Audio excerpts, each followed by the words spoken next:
Geram tu geram juga, tapi saya tak kecil hati atau rasa apa-apa. Apabila ada yang menyoal, adakah saya seorang guru untuk bercakap tentang hal ehwal guru. Soalan ini sudah diajukan sejak sekian lama sebelum saya menjadi seorang guru, ketika saya menjadi seorang guru dan apa jua status saya pada satu-satu masa. Soalan ini datang menjengah mempersoal kredibiliti kita jika kita memberikan sesuatu pendapat berkaitan dengan hal ehwal guru. Saya faham soalan itu datang dari mana. Ia datang daripada rasa tertekan, rasa kecewa apabila keadaan yang dialami oleh para guru sudah cukup menekan dan mereka yang mengalaminya tahu apa rasanya tekanan itu. Kemudian mendengar pula kritikan menyatakan bahawa apa yang dilakukan oleh salah seorang daripada guru atau sebahagian daripada guru atau diri kita sendiri sebagai sesuatu yang salah. Walau bagaimanapun, kita perlu bermuhasabah. Wajarkah soalan itu menjadi reaksi kita apabila kita mendengar nasihat? Jika nasihat bahawa mengaibkan kanak-kanak, menakutkan kanak-kanak, menjatuhkan maruah mereka sebagai satu perkara yang salah disebut oleh Ibn Khaldun di dalam mukadimah, adakah kita nak soal Ibn Khaldun ni cikgu ke?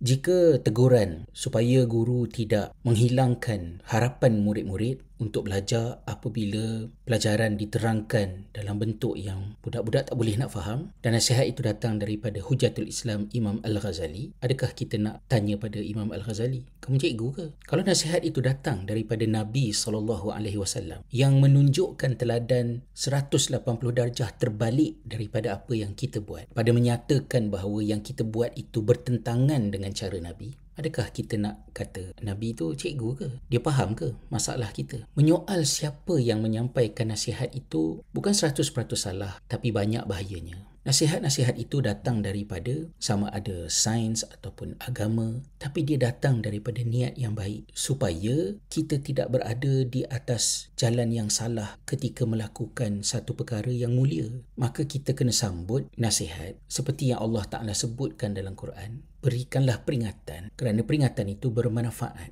untuk orang-orang yang beriman. Beban kerja yang cikgu alami sehingga tak cukup masa untuk nak buat persediaan, nak menyantuni pelajar, nak buat apa yang pernah dipelajari masa di maktab, masa di IPG, masa di fakulti pendidikan dulu, apa yang ilmu beritahu, tak sempat nak buat semua benda tu kerana masalah-masalah yang ada di sekolah. Tanya balik, masalah tu datang daripada mana? Siapa punca masalah itu? Jika beban kerja itu, terutamanya bila beban kerja itu tak ada kena-mengena dengan urusan mengajar, datang daripada pentadbiran sekolah, daripada PPD, daripada JPN, daripada KPM, inilah pihak-pihak yang kita perlu berikan maklum balas, malah kita perlu bantah dan kita perlu lawan, bukan budak-budak. Dan saya tidak kata budak-budak tak ada masalah. Perangai budak yang teruk ini masalah akhir zaman, keruntuhan institusi keluarga, kelemahan ibu bapa pada mendidik anak-anak. Memang budak-budak datang ke sekolah membawa perangai yang tak nak cakap lah, tetapi sikap yang kita nak ambil sebagai reaksi kepada satu-satu benda yang berlaku, hal itu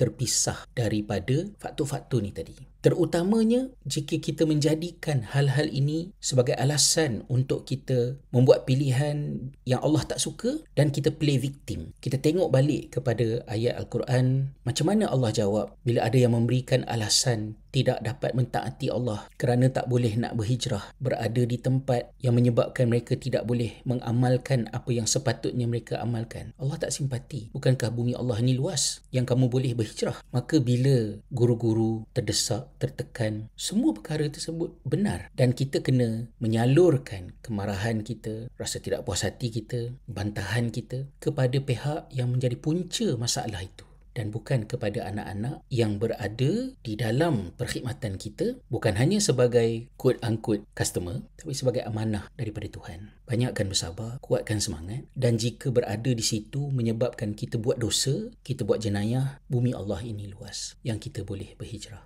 Jangan play victim dengan Allah. Bila buat salah, kita mengaku salah dan kita perbaiki bersama-sama. Itu sikap orang-orang beriman dan itulah sikap yang perlu ada pada pendidik yang mendidik.